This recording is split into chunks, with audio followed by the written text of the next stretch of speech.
지난주에 이어서 두 번째로 우리 성벽을 재건하라 라는 제목으로 하나님 말씀 나눌 텐데, 여러분 성벽이 뭡니까? 성벽은요, 성을 보호하기 위해서 쳐놓은 울타리입니다. 성을 보호하는 일, 그것이 무너지면 성 안에 있는 사람들의 안전이 무너집니다. 그래서 길을 쓰고 안전한 울타리를 치려고 노력을 하는 것입니다. 저와 여러분들의 삶 가운데도 보이지 않는 이런 여러분들이 지켜주는 울타리가 있는데, 그 울타리가 무엇이냐라는 거예요. 여러분들이 지켜주시는 울타리가 뭐냐라는 거예요. 어쩌면 그것이 가정일 수도 있고, 어쩌면 그것이 학교라는 곳일 수도 있고, 친구들, 교회, 하나님, 여러 가지의 울타리가 있는데, 모든 것에서 안전함이 있어야지만 내가 건강한 모습으로 살아갈 수가 있습니다. 목사님은 여러분들에게 꿈에 대해서 굉장히 많이 강조하고 있습니다. 왜냐하면 여러분들은 지금 꿈을 꿔야 되는 나이이고, 꿈에 대해서 깊이 있게 생각하고 설계해야 되기 때문에 그래요. 그래서 목사님은 늘 꿈에 대해서 얘기하니까 여러분들이 이제 꿈을 이야기하기 시작하는 것 같아요. 너 꿈이 뭐니? 라고 그러면 모르는데요. 이렇게 대답하는 아이가 저는 이제 의사 선생님이 될 거예요. 전 선생님이 될 거예요. 전 디자이너가 되고 싶어요. 바로바로 나오더라고요. 근데 목사님이 한 가지 더 여러분들에게 부탁하고 싶은 것이 있습니다. 그것이 바로 뭐냐면, 많은 사람들이 자기의 꿈을 가지고 또 실력을 가지고 이 세상을 살아갑니다. 그런데 참 신기하게도 이 세상의 리더들은 말하기를, 실력을 갖춘 자는 참 많이 있는데 함께 일할 수 있는 사람은 없다. 내 직장에 채용해서 함께 꿈을 펼쳐나가고 싶은 사람은 그리 많지 않다라고 이야기를 합니다. 그 말은 무엇이냐면, 실력은 가지고 있지만 많은 사람들과 더불어서 팀워크를 이루면서 네트워크를 하면서 함께 살아가는 사람들이 그리 많지 않다라는 거예요. 목사님이 어렸을 때 그 시골 살 때 보면 새들이 막 떼를 지어갑니다. 특별히 이제 11월 달, 12월 달 되면 그 천둥오리들이 막 날라오기도 하고, 또 남쪽에서 사는 새들은 남쪽으로 또 이렇게 따뜻한 곳으로 겨울이 오기 전에 이동하는 모습을 보게 됩니다. 그래서 그때 그 목사님은 친구들하고 그 동네 마당에 나와서 그랬어요. 길어가 일자 이렇게 이렇게 일자 써라, V자 그려라, 이런 노래를 불렀던 그런 생각이 나요. 여러분 그런 거 한 적 있으세요? 근데 참 신기하게 동네 아이들이 함께 모여가지고 노래를 부르면 정말 일자를 쓰기도 하고 V자를 막 만들기도 하고 막 여러 가지 형태를 하면서 그 철새들이 남쪽으로 내려가는 모습을 보게 되었는데, 많은 사람들이 얘기를 합니다. 이런 철새들이 이동을 할 때 혼자서 자기가 따뜻한 곳으로 가든지 아니면 추운 곳으로 가든지 날아갈 때 혼자 날아가는 것보다 그룹을 지어가지고 날아갈 때 70%나 빨리 그리고 안전하게 이동할 수 있다고 합니다. 그냥 이동하는 게 아니라 그 형태를 갖춘 다음에 순번을 박아가면서 어느 사람이 더 많이 저항을 받는지, 저항을 많이 받았다면 또 교체해주고, 이런 질서가 있더라고요. 동물 세계에도 질서가 있더라고요. 펭귄들의 삶도 마찬가지입니다. 목사님은 펭귄들은 춥지 않을 줄 알았어요. 그 추운 데 사니까 추위를 좋아하는 줄 알았어요. 근데 바람이 불고 눈보라가 치니까요, 이 펭귄들도요 딱 성처럼 자기들이 딱 그룹을 만들더라고요. 그리고 맨 마지막에 그룹 진 사람들, 그리고 안쪽에 점점점 원을 그리면서 안으로 들어오더라고요.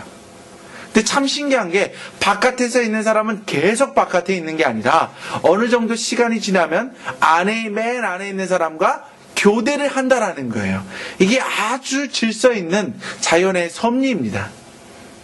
하나님은 이 땅을 만드실 때 어떻게 만드셨냐?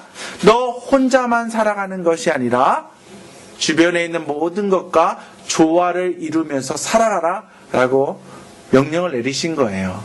그래서 대자연에 있는 모든 것들은 본능적으로 그런 연합하면서 함께 공존하면서 살아가는 모습을 발견합니다. 근데 요즘은 어때요? 여러분 학교만 가도 그렇죠? 쟤는 공부 못해. 우리 그룹에 들어올 수 없어. 공부 잘하는 애들은 공부 잘하는 애들끼리. 춤 잘 추는 아들은 쟤 찌질이야. 춤도 못 춰. 쟤는 우리 그룹에 들어올 수 없어. 그래서 춤 잘 추는 애들만 또 우리 그룹에 들어와서 같이 지내고. 끼리끼리만 놀려고 하는 그런 성향이 아주 짙은 사회가 바로 오늘날의 사회입니다. 그래서 많은 사람들은요, 팀워크를 잘하는 실력을 갖춘 사람들을 찾고 있습니다. 목사님은 바라기를 여러분들이 교회 안에서 어떻게 하면 주변에 있는 모든 사람들과 더불어 주변에 있는 모든 동물들, 자연과 더불어 공존하면서 살아갈 수 있는지 고민하고 기도할 수 있는 저와 여러분 되기를 주님의 이름으로 축원합니다. 느헤미야에 대해서 말씀을 나누고 있는데 느헤미야는 술 맡은 관원장이라고 그랬어요. 근데 그가 하나님 나라, 이스라엘, 예루살렘, 그리고 예루살렘을 둘러싸고 있는 안전한 보호장치 성벽이 무너졌다는 얘기를 듣고 가슴을 치기 시작합니다. 그리고 이스라엘 사람들이 예배드릴 수 있는 안전한 공동체를 만들기 위하여 성벽을 쌓고 싶은 그런 비전을 갖게 됩니다. 그래서 하나님이 도우사 아닥사스다 왕이 그에게 총독이라는 자리를 주어서 이스라엘 백성들을 이끌고 3차 귀환을 하게 됩니다. 그래서 그곳에 모인 사람들과 함께 그가 성벽을 건축하게 되는 거예요. 여러분, 성벽을 쌓는 건 쉬운 일이 아닙니다. 왜냐하면 자기의 모든 일을 다 그만두고 맨날 아침부터 늦은 저녁까지 일하는 거예요. 내일하고는 상관없이 성벽 쌓는 일만 맨날 해야 되는 거예요. 쉬운 일입니까? 어려운 일입니까? 굉장히 어려운 일이에요. 느헤미야는요, 이스라엘에서 계속 산 사람이 아니라 페르시아에서 살다가 뒤늦게 귀환해서 온 사람이에요. 영향력을 끼칠 수 있는 한계가 있습니다. 그런데도 그는 사람들을 불러 모아서 이야기하기 시작합니다. 여러분, 성벽이 무너졌습니다. 성벽이 무너지다 보니까 주변의 공격이 심합니다. 그래서 우리가 예배드리기조차 어려울 지경에 놓였습니다. 우리의 농토가, 우리의 곡식이, 우리의 재산이, 우리의 자녀들이, 우리의 아내들이 지금 많은 적들로부터 고통당하며 약탈당하고 있습니다. 이것은 우리가 해야 되는 일이고 하나님께서 이 일을 하라고 저를 총독이라는 자리에 앉히사 이곳까지 보내주셨습니다. 여러분, 우리 힘을 모읍시다. 하나님을 위하여, 나 자신을 위하여, 우리 가정을 지키기 위하여 성벽을 쌓읍시다. 이렇게 사람들을 모아놓고 외치기 시작하는 거예요. 참 감사하게도요, 사람들의 마음이, 사람들의 영성이 깨어나기 시작했어요. 그래서 그래, 성벽을 건축해야지만 내가 안전하게 살아갈 수 있다는 것을 공감하고 성벽을 쌓는 일을 시작하게 됩니다. 근데 느헤미야에게 있어서 가장 중요한 것이 있었는데 그게 바로 뭐냐? 네트워크를 잘한다는 거예요. 팀 구성을 굉장히 잘한다는 거예요. 팀 구성. 어떻게 전략을 짜서 성벽을 쌓을 때 가장 효과적일까라는 거예요. 느헤미야가 쭉 관찰을 해보니까 사람들이 집단을 형성해서 집을 짓고 살더라는 거예요. 끼리끼리 모여서 산다라는 거예요. 참 재밌더라고요. 어업을 담당하는 사람들은 어느 쪽에서 살까요? 어업을 담당하는 사람들은 호숫가나 바닷가가 가까운 쪽에 집을 짓고 삽니다. 성경 말씀해 보니까 느헤미야가 물고기들이 들어오는 성문을 만들 때는 어업을 담당하는 사람에게 맡깁니다. 양문이라는 것이 있어요. 제사 드릴 때 양을 잡아서 하나님께 제물로 드렸는데 그 제사 지내는 모든 것들에 관해서는 누가 전문가입니까? 제사장들이 전문가입니다. 그래서 이런 부분에 대해서는 제사장들에게 그런 쪽에 성문을 맡도록, 양문을 담당해서 성문을 맡도록, 농사 짓는 사람들에게는 농토가 있는 쪽에 농기구들이나 아니면 늦게 농사를 짓고 들어오는 사람들이 편안하게 들어올 수 있도록 이렇게 사람들의 특성에 맞게, 재능에 맞게 성벽을 건축할 수 있도록 사람들을 짭니다. 그렇게 해서 함께 일할 수 있도록 우리 느헤미야가 일처리를 합니다. 그리했을 때 52일 만에, 며칠 만에? 52일 만에 넓이가 7.5m, 높이가 12m 정도의 거대한 성벽을 쌓게 됩니다. 어마어마한 일들을 해낼 수 있는 거예요. 이것은요, 내가 총독이다라는 이름 하나를 가진 느헤미야의 힘으로 이룬 것이 아닙니다. 느헤미야가 하나님을 의지하고, 누구를 의지하고요? 하나님을 의지하고, 하나님만 의지한 것이 아니라 사람들의 마음을 감동시키면서 사람들이 가장 재미있게 잘 할 수 있도록 그들의 특성에 맞는 일을 맡겼다는 거예요. 그래서 그들이 책임감을 가지고 자기 영역을 쌓아갈 수 있도록 했다라는 거예요. 느헤미야에게는 이런 탁월한 팀을 만들 수 있는 능력이 있었다는 것입니다. 두 번째로 느헤미야가 예루살렘에 돌아와서 성벽을 쌓는데 방해꾼들이 있었습니다. 호론 사람 산발랏, 종되었던 암몬 사람 도비야, 아라비아 사람 게셈. 이 사람들이 그 예루살렘을 심심하면 와서 침략하고 예쁜 여자들 잡아가고 힘 좋아 보이는 아이들 데려다가 노예로 삼고 곡식들 뺏어가고 그런 사람들이에요. 그런데 지금 성벽을 써가지고 자기들이 약탈할 수 없는 여건에 놓이게 되니까 화가 막 치밀어 오르는 거예요. 그러니까 느헤미야를 비난하기 시작합니다. 사실은요, 쳐들어오고 싶었어요. 당장에 막 쳐들어와가지고요, 막 빼앗아 가고 싶었어요. 근데 여러분, 아닥사스다 왕이 느헤미야 총독이 예루살렘으로 귀환할 때 누구를 붙여줬어요? 보너스로 누굴 붙여줬어요? 군대 장관, 기마병, 전문 군인들이 왔단 말이에요. 그렇기 때문에 함부로 행동할 수가 없었어요. 그러니까 비난하기 시작하는 거예요. 욕하기 시작하는 거예요. 얕보기 시작하는 거예요. 뭐라고 합니까? 너희들이 아닥사스다 왕을 배반하고자 멋지게 성을 쌓고 왕을 배반하고 하느냐? 라고 비난하기 시작합니다. 또 뭐라고 얘기하냐면 너희들이 쌓는 성은 여우들이 올라가도 무너지겠다. 뭐 이렇게 막 약올리기 시작합니다. 이러다 보니까 사람들이 마음이 흔들리기 시작합니다. 사람들의 마음이 흔들리는 거예요. 가끔씩 그런 친구들이 있어요. 너무 공부를 안 해가지고 나 이번에 마음 잡았어. 나 공부할 거야. 건들지 마. 목사님이 그러시는데 공부는 예습과 복습이 중요하다고 그랬어. 쉬는 시간 10분 중에서 내가 5분 동안만 그날 배운 거 훑어보면 그거 절대로 잊어먹지 않는데 그게 최고의 공부 방법이래. 그러면서 끝나고 나서 화장실도 안 가고 운동장에 나가서 공도 안 차고 5분 동안 앉아가지고 공부만 하는 거예요. 그러니까 애들이 지나가면서 툭툭 칩니다. 야 임마 네가 그 머리를 가지고 큰 머리를 가지고 거기다 집어넣는다고 들어가겠냐? 얼마나 해나 한번 보자. 몇 등이나 올라가는가 한번 보자. 하면서 툭툭 치고 다닙니다. 아이들이 비난합니다. 그런 경우 있어요, 없어요? 있어요. 공부 원래 잘하는 애들이 하면 뭐라고 하죠? 아이고 공부 잘하는 놈이라 그런지 계속 공부하네. 재수없어 하면서 툭 칩니다.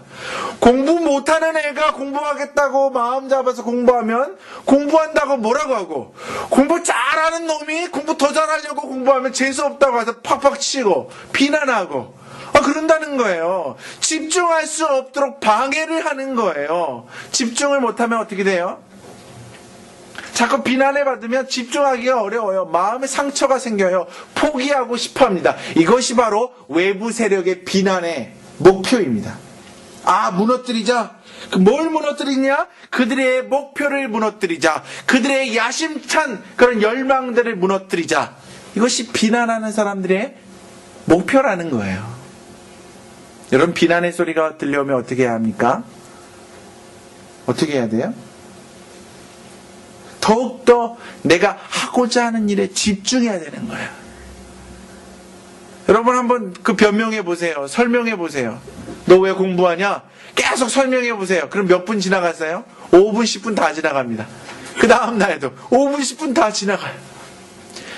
신경 쓰지 않고 집중해서 계속 내가 하고자 하는 일을 해 나가다 보면 그것이 선한 습관이 되어서 그것을 통해 나는 좋은 결과물을 내놓을 수 있게 되는 것입니다. 좋은 결과물을 내놓을 수 있게 돼요. 그럼 주변에 있는 아이들의 비난의 소리는 싹 사라지게 됩니다. 저와 여러분들 하나님 앞에서 늘 기도하시고 여러분들이 목표로 하는 것들 꼭 이루어내시길 바랍니다.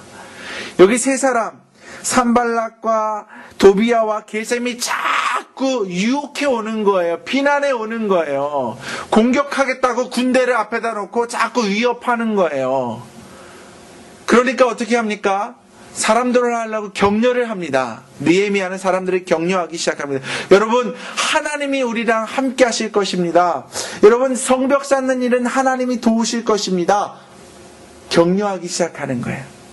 그것만이 아닙니다. 여러분, 우리도 우리 스스로를 지킬 수 있도록 뭔가 방책을 내놓읍시다.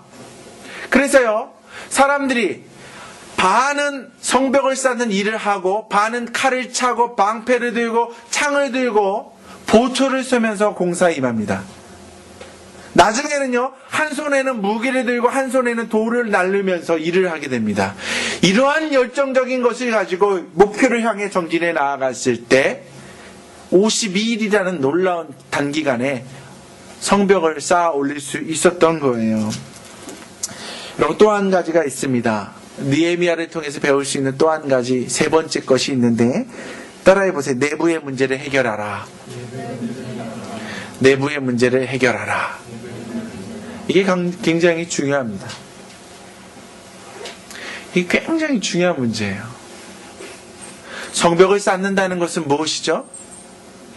외부로부터 들어오는 적들로부터 나를 안전하게 보호하는 일입니다. 행복을 위해서 외부의 적을 막기 위해서 성벽을 쌓는 거예요. 그런데 내부적으로 행복을 파괴하는 제도적인 것들이 있었습니다. 어떤 것들이냐? 이스라엘 사람들이 가뭄이 들었어요. 먹을 것이 없는 거예요. 그러다 보니까 부잣집에 가서 저에게 곡식 좀 주세요. 얘기를 하니까 여러분 공짜로 줄 수 있어요? 없어요? 없죠? 그러면 너희 집 문서 가지고 와. 땅 문서 가지고 와. 그럼 내가 그 양에 맞게 내가 빌려줄게. 그래서 사람들이 집 문서를 가지고 땅 문서를 가져다가 곡식을 가져다가 먹는데, 식구가 적은 가족은 문제가 없는데 식구들이 많다 보니까 의도운 걸 금방 다 먹어쳐버리는 거예요. 그러니까 더 이상 담보로 맡기고 얻어먹을 양식이 없는 거예요. 그러니까 관리들이 뭐라고 얘기하느냐? 너의 집에 가족 중에 한 사람을 노예로 팔아라. 우리 집에 노예로 팔아라. 그럼 내가 양식을 주겠다. 이러니까요, 이스라엘 백성들이 성벽을 쌓는 기간에 가족을 잃어버리는 거예요. 내 가족을 종으로 잃어버리는 거예요. 내 땅을 잃어버리는 거예요. 내 집을 잃어버리는 거예요. 안전함을 위해서 내가 성벽을 쌓고 있는데 내 집은 안전함으로부터 위협당하고 있는 거예요. 백성들의 원망이 막 치솟아 오르는 거예요. 느헤미야가 그 모습을 보면서 가슴을 칩니다. 어찌하여서 다른 나라 임금도 노예된 우리들을 자유롭게 해방시켜주면서 고국으로 돌아가서 너희들이 원하는 성벽을 쌓고 성전을 짓고 거기서 살아라 라고 했는데, 어찌하여서 같은 유대인들끼리 돈 벌려고 사람들을, 재산을 뺏고 사람들을 종되게 만들 수 있느냐. 이래서는 안 된다. 총독이 관리들에게 이야기합니다. 너희들 착취한 거 있으면 다 돌려주어라. 종으로 사로잡았던 자들이 있으면 다 돌려보내라. 나는 지금부터 월급 받지 않고 살겠다. 나는 지금부터 월급 받지 않겠다. 그래서 느헤미야는 12년 동안 월급을 한 번도 받지 않고 그가 평생에 모은 재산을 가지고만 살아가게 됩니다. 자기가 솔선수범을 하는 거예요. 그러니까 그 밑에 있는 관리들이 총독을 보면서 안 하면 안 되겠다라는 마음이 들어서 재산을 돌려주기 시작합니다. 종들을 돌려보내기 시작합니다. 그랬더니 백성들의 마음에 행복감이 막 찾아오는 거예요. 잃어버렸던 나의 집이 돌아오고, 잃어버렸던 나의 재산, 땅들, 포도원들이 돌아오고, 잃어버렸던 나의 자녀, 나의 딸들. 이 사람들이 들어오니까요, 모두 춤을 추면서 힘들지만, 그래, 열심히 일하자. 아침부터 늦은 저녁까지 열심히 일을 하면서 성벽을 쌓자. 여러분, 느헤미야의 이러한 모습을 통해서 이스라엘의 안전한 보호망, 성벽이 재건된 것입니다. 하나님은 저와 여러분들에게 말씀하십니다. 우리 안에 보이는 성벽은 없지만 나를 보호하고 나의 비전을 보호하고 그러면서 나를 행복하게 만드는 성벽을 재건하라라고 말합니다. 그렇게 하기 위해서는 첫 번째, 탁월한 팀워크를 이루면서 살아가는 것이 중요하다. 두 번째, 비난의 목소리가 들려왔을 때 절대로 흔들리지 말고 목표에 집중하며 살아가라. 세 번째, 내부에 문제가 있다면 그 문제를 적극적으로 해결할 수 있는 자세, 특별히 섬김의 자세, 솔선수범하는 자세로 임하라 라고 우리에게 알려주고 있는 것입니다. 이와 같은 삶이 우리 안에 거룩한 습관으로 자리 잡을 수만 있다면 저와 여러분의 오늘과 내일, 앞으로의 삶은 행복으로 가득 찰 줄 저는 믿습니다. 아멘? 믿으십니까? 우리 같이 기도하겠습니다. 하나님 감사합니다. 우리 아이들 21세기의 탁월한 리더십을 가지고 특별히 대한민국, 일본, 전 세계를 품에 안고 살아갈 글로벌 리더로 살아가기 원합니다. 신앙과 영성을 겸비한 하나님의 일꾼 되길 원합니다. 세상이 필요로 하는 그런 하나님 훌륭한 일꾼으로 성장해 나아가길 소망합니다. 하나님 복의 복을 더하여 주옵소서. 우리에게도 아버지 하나님 능력을 허락하여 주옵소서. 들은 바, 은혜 받은 바 그대로 실천하며 살아갈 수 있도록 복의 복을 더하여 주옵소서. 감사하며 축복하며 걸어가신 예수님의 이름으로 기도합니다. 아멘. 아멘.